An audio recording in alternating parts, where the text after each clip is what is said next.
Talk to me about the most important data point within these earnings this morning.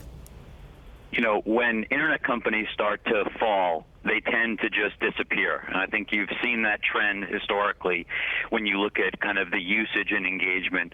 You know, go back to the days of MySpace, look at things like AOL and Yahoo. You know, you can really see how it's very hard to reverse course from a user standpoint. Twitter is bucking that trend, and I think that's what made this stock so interesting to us.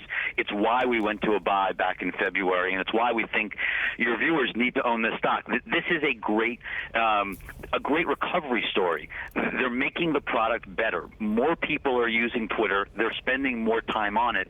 And product changes, you look at like the Explore tab, where they've got 40% of their users testing it out and actually coming back, 60% of them coming back the next day. And so the product changes are actually making a difference.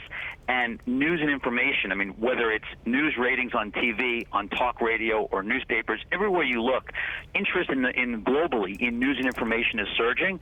And the best way to play that, we see, is through Twitter right now. Rich, that's if you have faith in the management to actually execute on the product they've got. Do you have that faith? Look, this management team has a lot to prove. They've obviously made a lot of mistakes. We haven't liked this stock since the day it went public.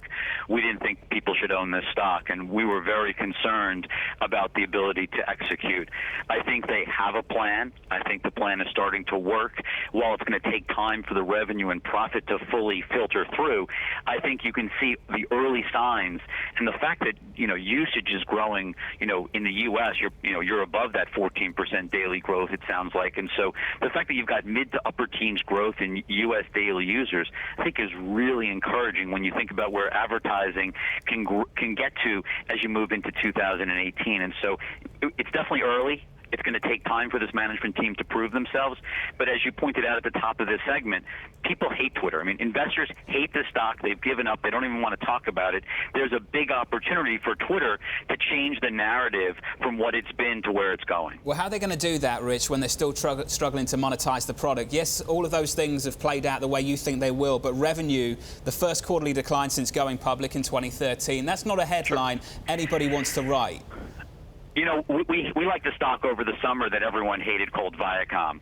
And the pitch was no one's ever going to want to be on Viacom. The eyeballs have disappeared.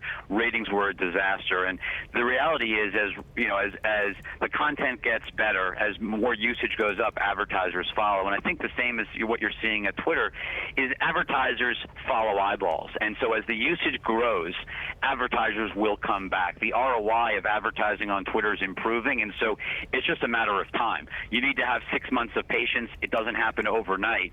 But I think the early signs, especially the outperformance in Q1 and a first half that's clearly going to be better than people thought in total, bodes very well. And so none of this happens overnight. You have to have patience. But I think as you look out, this can be a big winner.